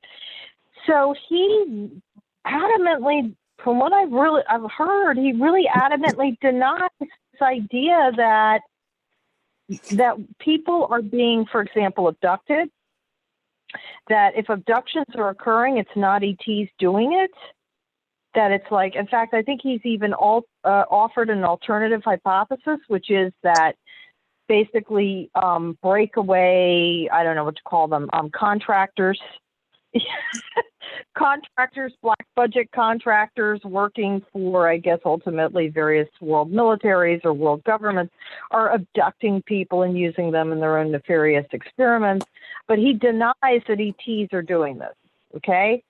I even heard him say in one of his lectures or presentations that the so-called gray aliens that people see during their abductions frequently are biological robots manufactured by one of the military contractors. He's literally said this. Okay? So he has an entire alternative hypothesis about what kind of ET civilizations are out there. I think he would totally deny the existence of Draco reptilians. He would say that's all nonsense. They don't exist, or if they do exist, they never got off their planet because they're too busy killing each other. So I don't know. What is your take on his whole? And then of course he's doing he does his own CE what do you call it? CE5 contact protocol. You know, he does this whole process with meditation, and I don't know what else he uses. Lots and lots of people are involved in his meditation protocol to contact ETs. Mm-hmm.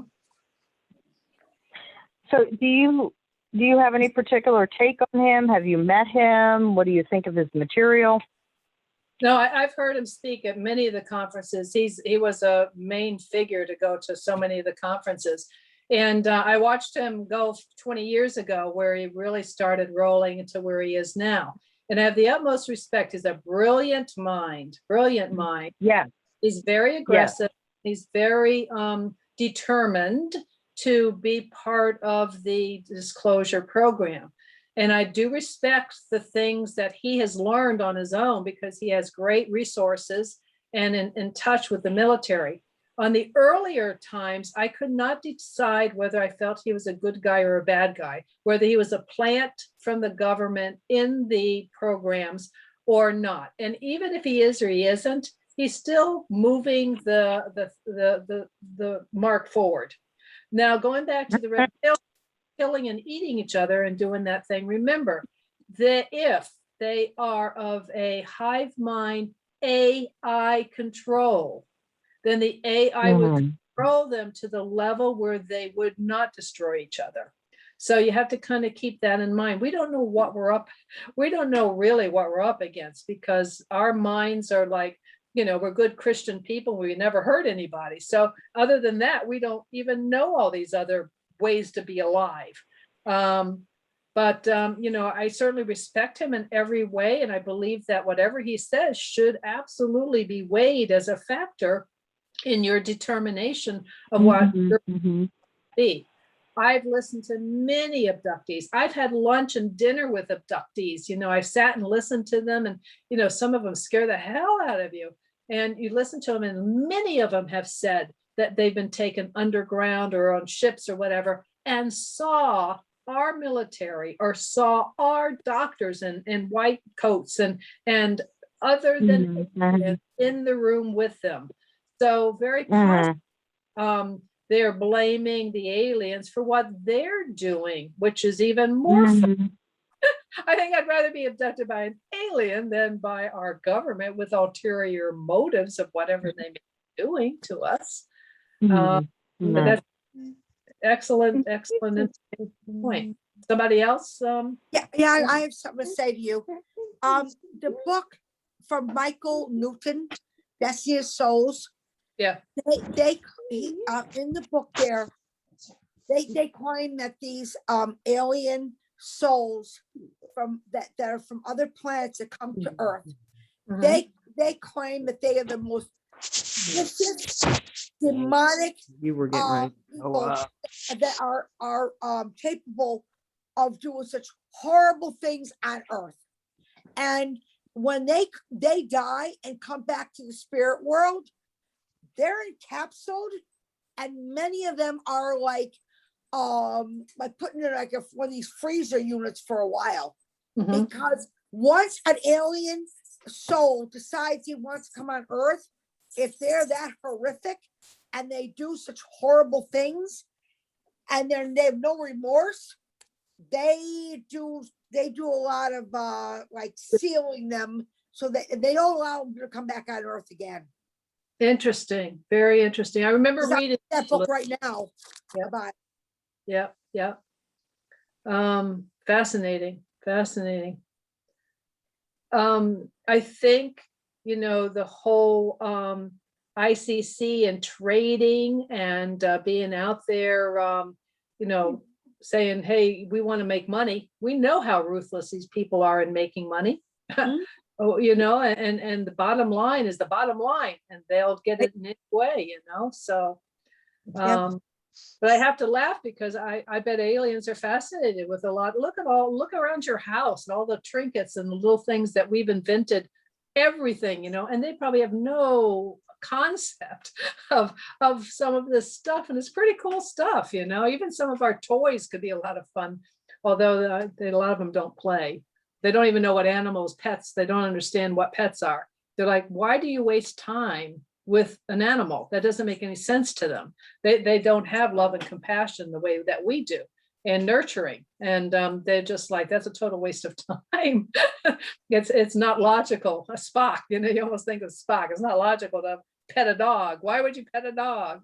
But because we enjoy it, That's why some people have been abducted. They say that the aliens take them on the other side in the spacecraft, and then they bring them a child or they bring them a hybrid, and they gather around to watch how this human bonds with this child, nurtures the child, because immediately we have that motherly instinct and they don't have it. They don't understand it. And they're just fascinated, and they watch how we nurture and hug and care for something. They don't understand that. They don't understand that. But, anyway, somebody else? This book Oh. also says that there are a lot of souls first decide to go to these other planets, or they're on Earth for a while and they're so bored with Earth, they decide to go to these other planets, which are, like you said, cold, very regulated. You don't have freedom. And then a lot of them decide we don't want to be there anymore. We want to go back to Earth. Well, some of the other places are beautiful. Remember, we talked about Dolores Cannon and her books that she talks about. She hypnotizes people who've been other places and other planets, and they come to Earth, and they find Earth to be a very mean, aggressive place, and sometimes they're not ready for that. They're just like, whoa, why do you hurt each other? Why are you so mean? Why do you lie? I don't understand how people work, so they're caught off guard. They're not quite ready for Earth. And out there, I guess Earth is perceived to be, if you've been on Earth and you've left and you graduated from Earth, it's like, wow, you're revered, because Earth is one of the tougher planets, because we have that free will. We have emotions. We have the energy and the power itself. And not many other places have that. So I guess we're kind of an interesting experiment here to see what happens with free will. And I guess we can make a mess of it, or we can come out of it like amazing, that free will is a beautiful, positive, powerful thing. So we'll see what we end up doing. But it's nice to think maybe we have planetary, beautiful beings around us that are trying to help us in a positive way. But a couple of weeks ago, maybe about 3 weeks ago, Spirit came to me and wanted me to, because I'm a light worker, wanted me to project out to the universe, to elevate to the fourth and fifth dimension, to heal themselves, and all creatures, aliens, humans, plants, animals, bugs, everything, to elevate to the fourth and fifth dimension. And every single day I end up going and doing that. And I sometimes pray, I say to God, you asked me to do this and I do it, and then every day I'm reading the paper, another killing, another mass killing. It seems like the more I pray, the more people kill each other. It's like, I don't know, is this working? I know I'm not the only one doing it.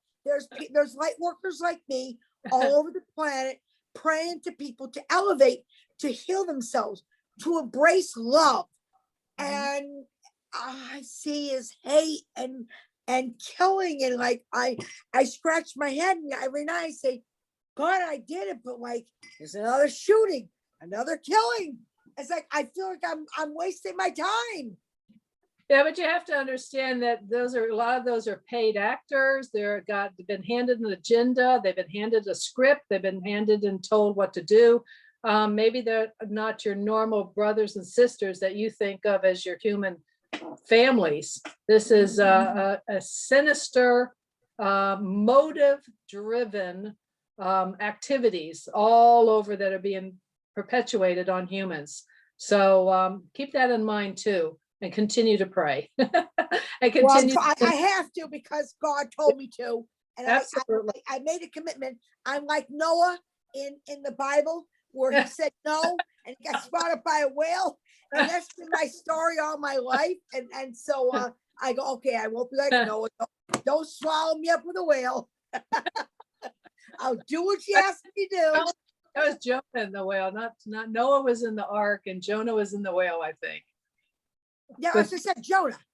No, you said Jonah. Okay. And Pinocchio, he got swallowed. No. Jonah was the one who God told him to go to this village, this Yep. big city, and tell them about the word of God. And he Yep. said, no, I hate that city. And what happened was he went into the ocean and a whale swallowed him up. And then he said, well, if you can spit me out, I'll do what you tell me to do. And ultimately he did. And the people actually did turn their ways and went back to God. And I said, okay, don't worry. My name is Joan. So Jonah, I will not do what Jonah did. I'll pay you. I'm just going to mention the names of the people again, that Michael Salla, Dr. Michael Salla, Salla, he's probably one of your best resources for this material. Simon Parks is excellent. Corey Good, Tony Rodriguez, Emery Smith, he was the one that was going through the portals there. He's fascinating of working with alien cadavers and whatnot. William Tompkins, Jason Rice, Randy Kramer, and Mark Phillips. I listened to his wife. He's in jail, he's in prison, but his wife goes around and talks about things. And so those are some good sources of information. And again, beforeitsnews.com is an excellent source of daily information. How about we're just about a couple more minutes. Anybody else want to share some information or ask some questions or? Yes, I have 2 questions. Go ahead. First one is, can vivid dreams of aliens and UFOs for years be a way that aliens have been trying to contact you? Absolutely. People that have been abducted or in contact with aliens talk a lot about the dream state. And that is one of the easiest ways for them to communicate and to connect with you. So, wow, that's amazing. That's been going on with you for years? Yes, yep, for years. And then the second question is kind of related, is can one experience vivid dreams of waking up inside a triangle UFO in a place where there are scientists around you? And could this be a secret space program of some sort? It could be that. It could be your connection with an alien race. It could be them. Has your mother and father ever said anything about this? No. Anybody in the family? Because it's usually in the family. It's usually goes through the family lineage. No? No. Okay. Wow. And what are you going to do about this? Are you going to try to be regressed to open up the can of worms, or are you going to, what are you going to do? Yeah, probably. I definitely am very curious what's going on. But yeah, it was like scientists in white cloaks, which you just like mentioned a little while ago. Wow. And American flag hanging up too, at one of them. Oh my goodness. Yeah. Wow. Well, it sounds like you would be very excited to talk to. Would you want to talk to one of our MUFON coordinators? We don't talk to abductees, but we like to talk about the alien craft that you may be visiting. Anyway, I think maybe you should pursue it and Okay. find a regressionist perhaps that's knows how to do these things, because you can get yourself in trouble with just a fly-by-night regressionist because you don't know what you're going to see and you don't know what kind of information is going to come out. So you definitely need somebody who's professional, a very good professional. Do you have any that you recommend?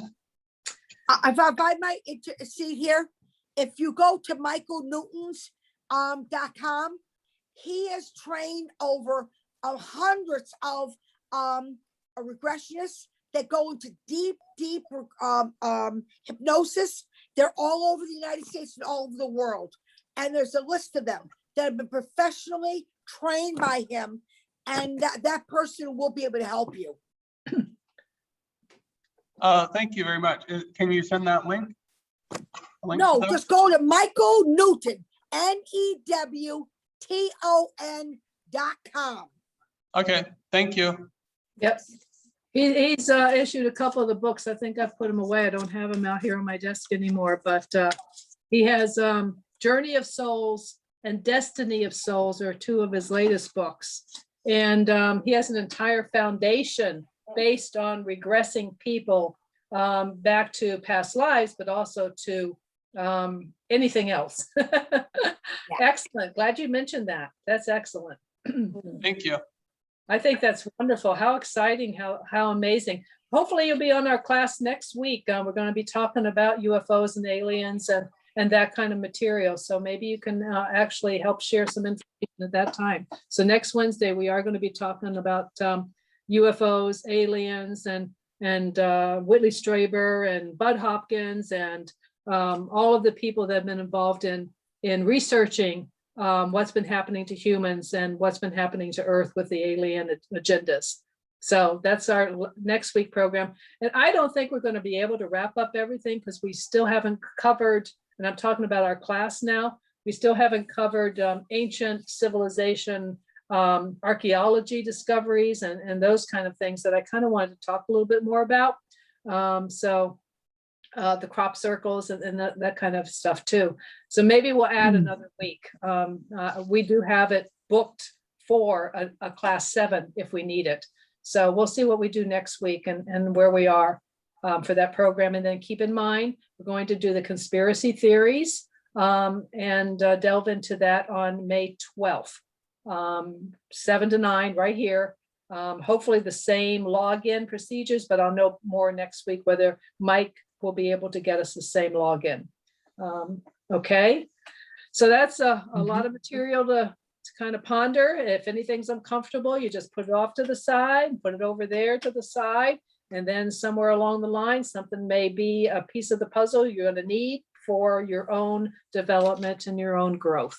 That's all we do here is try to share information to help each other on our own journeys. Everybody's on a different journey, but always remember God loves, the entire universe and God's still there, not going away. These aliens aren't stronger than he is. They're just little people running around and strange outfits. So have a wonderful week. And or is there anything else anybody wants to say real quick? I don't want to.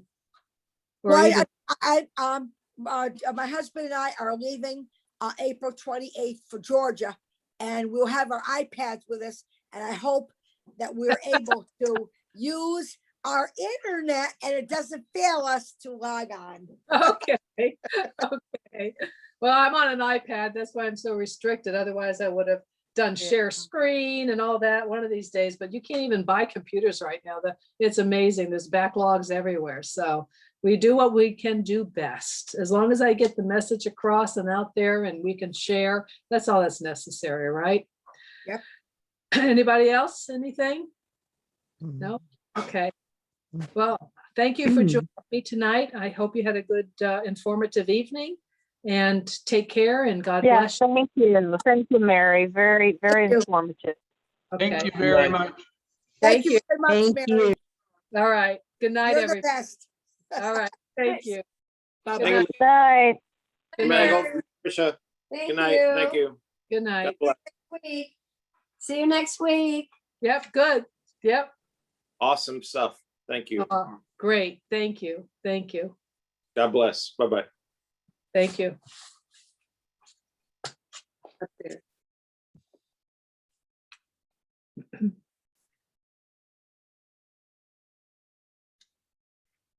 Good night, everybody.